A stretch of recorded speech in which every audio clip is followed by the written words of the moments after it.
Heavenly Father, please bless my words and help them to inspire others for your glory. Amen.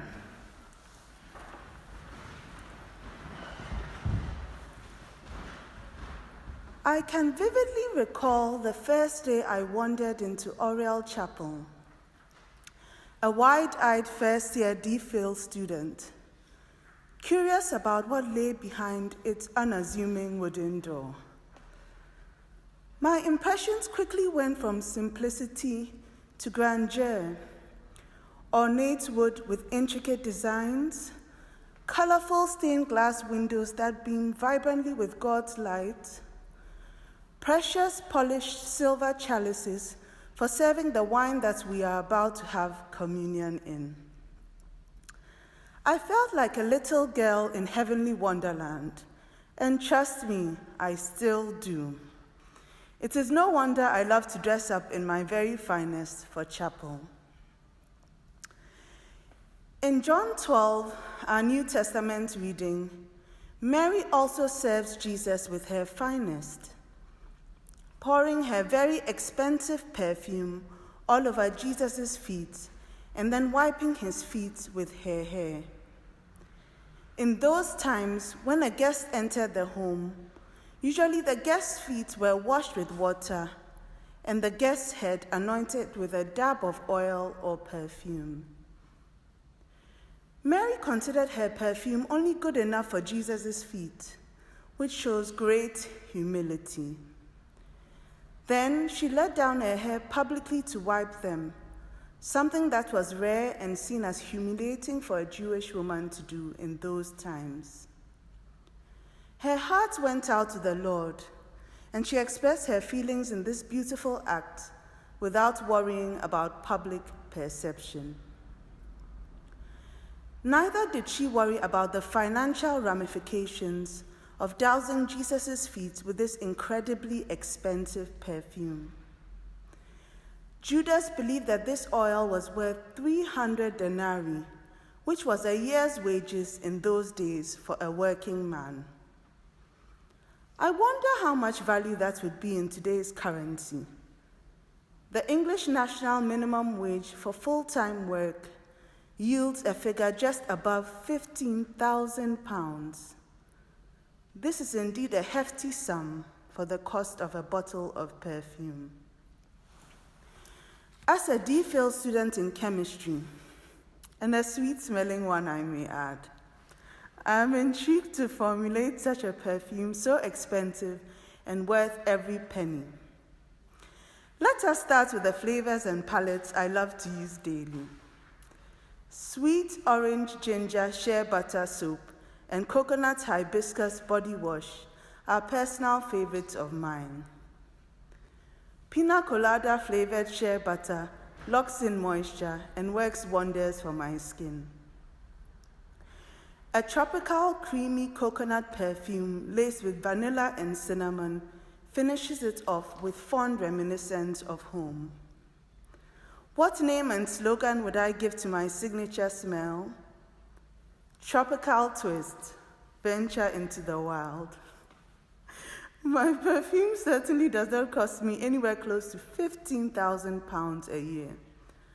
So what could we do differently to create perfume fit for Jesus? Firstly, we are told that Mary's perfume is made of pure spikenard oil, which has a woody, spicy, and musty fragrance, with earthy undertones suggestive of the roots it is distilled from. We could infuse precious orris oil made from iris bulbs, regarded as one of the top 3 most expensive perfume ingredients in the world. Half a ton of iris plant bulbs that have been aged 2 to 5 years is needed to produce just 1 kilogram of essential orris oil. Orris oil is woody, warm, and floral with fruity undertones. To complement the woody fragrance emerging, we could add some oud, which is potent and musky and comes from the wood of the wild tropical agar tree. Oud is a rare, highly sought-after oil that sells for about £5,000 per kilogram, So we are still close to 10,000 pounds short. Perhaps we could add that our scent was created with Jesus in mind. Yes, that would definitely add value. And we should call it heaven's dew, refreshing for the soul. In reaction to Mary giving Jesus her finest, an ill-motivated Judas Iscariot asked why the perfume was not sold and proceeds then given to the poor. Jesus is quick to rebuke Judas and reminds us that we will always have the poor with us, but we will not always have the honor of having Jesus physically. In Luke 18, a rich man is asked by Jesus to sell his possessions and give the money accrued to the poor, and he goes away sorrowful. Following what happened, Jesus then explains that it is hard for the rich to enter the kingdom of God, but even then, with God, all things are possible. So what then is the key to being right with God? Is it perfume? Is it good works? Is it sincerity? Is it charitableness? No. As we have heard in Proverbs 3, we are to honor the Lord with our substance and with the first fruits of all our produce. We are to put God first, trust him with all our hearts, and then honor him with all we have. When we truly trust God, we can honor him with generosity that acknowledges that he is our great provider and he has inexhaustible resources. Offering him our first fruits implies that we should give him our first and our finest, not our last and our leftovers.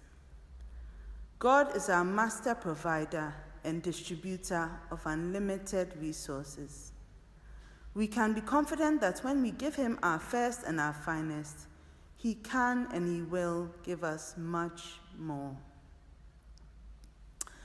You see, God created us, loves us, and gave us his finest, his only Son for our sake. Please look with me at this spectacular stained glass window behind me. It depicts the 3 wise men who followed a star to come and pay homage to the baby Jesus in Bethlehem. They brought him expensive gifts, their finest, to celebrate him. Astrologers had predicted the birth of this new king, and the 3 wise men offered baby Jesus fine gifts of gold, frankincense, and myrrh. On the right-hand side of the window, hooded in rose pink, Adam de Brome, founder of Oriel, is pictured kneeling to offer Jesus the best gift he has, our blessed Oriel College. All those present at the scene recognize the value that is in Jesus Christ and offer him their finest to show appreciation. How such an all-powerful, all-knowing, eternal God could send his only Son as a ransom for us sinful mortals is mind-blowing, eye-opening, and heart-warming. God values us so much that he gave us the best thing he has, his only Son, Jesus, to die for our sins. And that is why, just as Mary in our New Testament reading did, we should embrace him, love him, and offer him our very finest. You see, I thought Oriel Chapel was beautiful, but Jesus is more beautiful. I thought my perfume was exquisite, but Jesus' perfume is even more exquisite. We know friendship is valuable, but friendship with Jesus is worth even more. I encourage each and every one of us to put God first and finest from this day forward, and let his sweet perfume spread and invigorate throughout the world.